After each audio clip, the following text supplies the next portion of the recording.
오늘 우리에게 주시는 하나님의 말씀은 요한복음 20장 1절에서 10절까지 말씀입니다.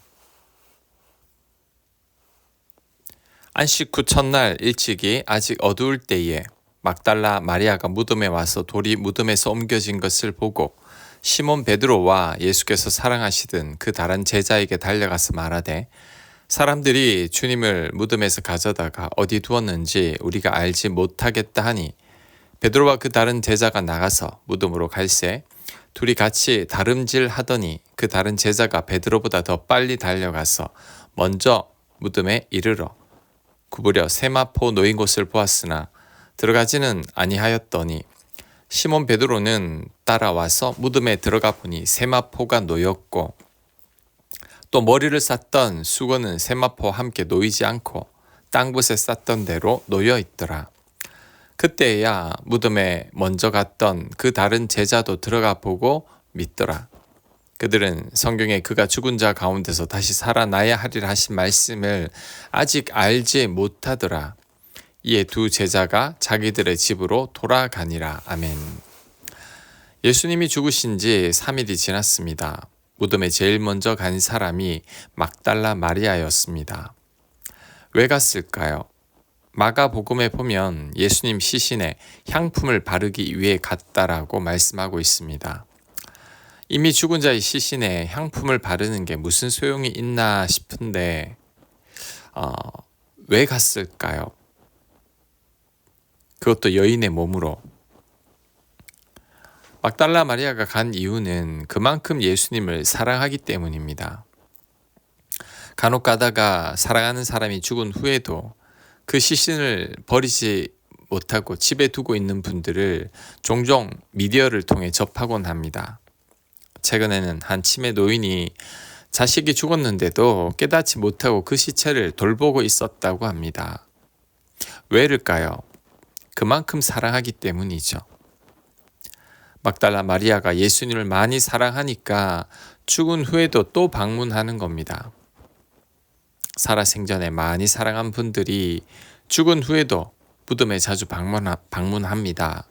그만큼 사랑하기 때문이죠. 예수님 무덤에 가장 먼저 간 여인이 막달라 마리아였습니다. 부활하신 예수님이 자신을 최초로 보여준 사람도 막달라 마리아였습니다. 막달라 마리아가 그만큼 예수님을 사랑하기 때문이죠. 그러니 예수님도 막달라 마리아에게 먼저 나타나신 겁니다. 잠언 8장 17절입니다. 나를 사랑하는 자들이 나의 사랑을 입으며 나를 간절히 찾는 자가 나를 만날 것이니라. 아멘. 막달라 마리아를 두고 하는 말씀이죠. 하나님을 많이 사랑하는 자들이 하나님을 만납니다. 하나님을 간절히 찾는 자가 하나님을 만납니다. 예수님이 막달라 마리아에게 최초로 나타난 이유도 바로 이 이유 때문이라고 생각합니다. 막달라 마리아가 너무나 예수님을 사랑하고 그리워하기 때문에 예수님도 이런 막달라 마리아를 외면하지 않으시고 막달라 마리아에게 제일 먼저 나타나신 거죠. 우리 중에 누가 하나님을 만날까요?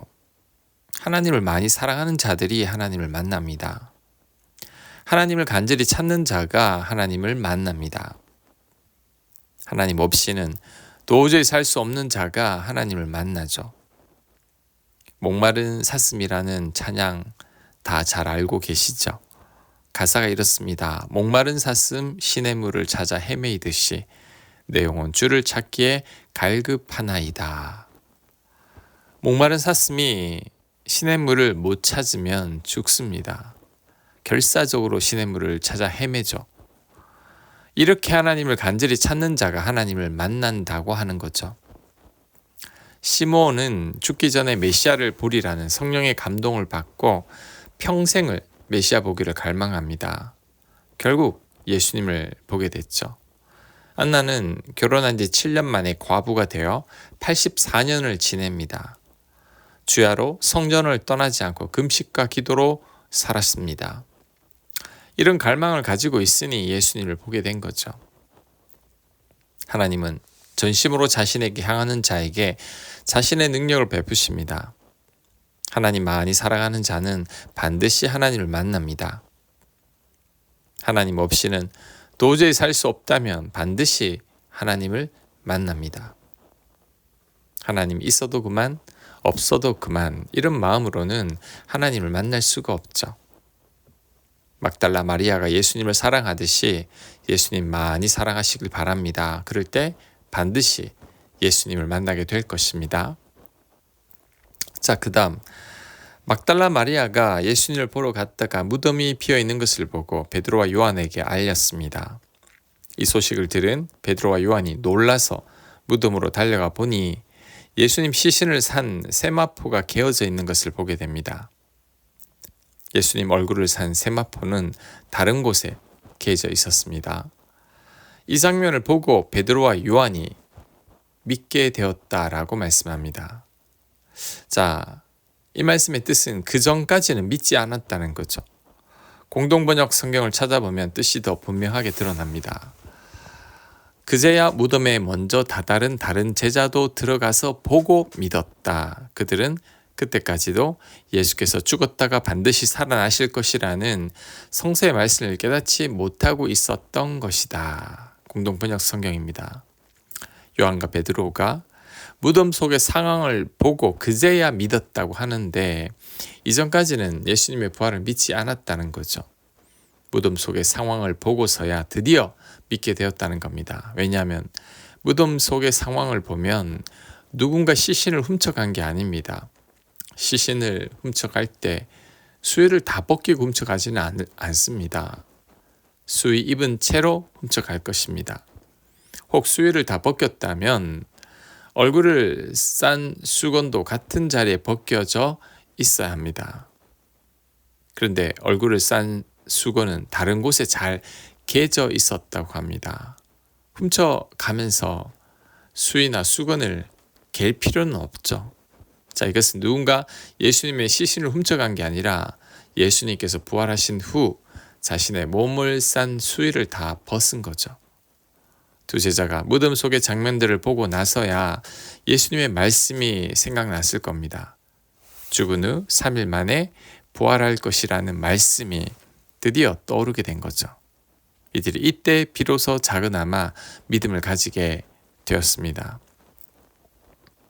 그런데 이렇게 믿지 못하는 두 제자의 모습이 바로 우리들의 모습이 아닐까요? 우리들도 하나님을 잘 믿지 못합니다. 우리가 하나님을 온전히 믿는다면 걱정과 염려는 이제 그만 멈춰야 하죠. 하지만 우리가 하나님을 믿는다고 하면서도 얼마나 두려워하고 불안해하는지 모릅니다. 이것은 하나님을 온전히 믿는 게 아닙니다. 또한 예를 들면 우리가 돈 떨어지면 염려하죠. 내 뜻대로 되지 않으면 낙심합니다. 다가오지도 않은 내일을 얼마나 두려워하는지 모릅니다. 이것은 나를 사랑하사 아들을 주신 하나님을 믿는 게 아닙니다. 나를 사랑하사 나를 위해 십자가에 달리신 예수님의 사랑도 믿는 게 아니죠.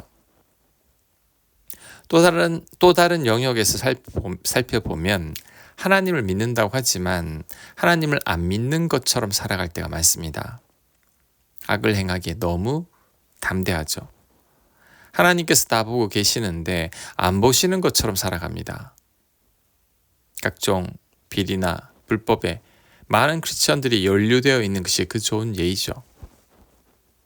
또한 하나님의 놀라운 사랑을 경험한 우리들이 사랑하지 못하고 용서하지 못할 때가 많습니다. 때로는 안 믿는 사람들보다 더 악합니다. 이런 삶은 하나님을 안 믿는 거죠. 그래서 복음 전도의 제일 큰 장애물이 그리스도인들이라는 말이 있습니다. 그리스도인들의 삶에서 하나님의 흔적을 찾을 수 없는 거죠. 불신자들이 이런 크리스찬들의 모습에 실족해서 교회를 나오지 않는 겁니다. 크리스천들의 이런 삶은 하나님을 온전히 믿는 삶이 아닙니다.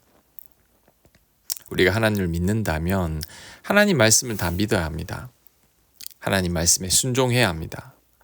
하나님을 믿는다면 염려, 걱정은 거부해야 하죠. 하나님을 믿는다면 사랑하며 살아야 합니다. 우리 하나님은 사랑이시기 때문이죠. 하나님을 믿는다면 말과 행실과 심지어 생각까지도 조심해야 합니다. 하나님께서 다 알고 계시고 다 보고 계시기 때문이죠. 우리가 입술로만 하나님을 믿는 게 아니라 우리의 삶으로 우리의 믿음이 드러나야 합니다. 그것이 참 믿음입니다. 그러한 믿음의 삶을 살아내는 저와 여러분들 다 되시길 간절히 축원합니다. 아멘. 기도합니다. 하나님, 입술로만 하나님을 믿는 게 아니라 우리 삶으로 하나님을 믿게 하여 주옵소서. 하나님을 온전히 믿고 신뢰함으로 그 말씀에 순종하며 사랑하며 살아갈 수 있는 저희들 되도록 역사하여 주시옵소서. 예수님 이름으로 기도합니다. 아멘.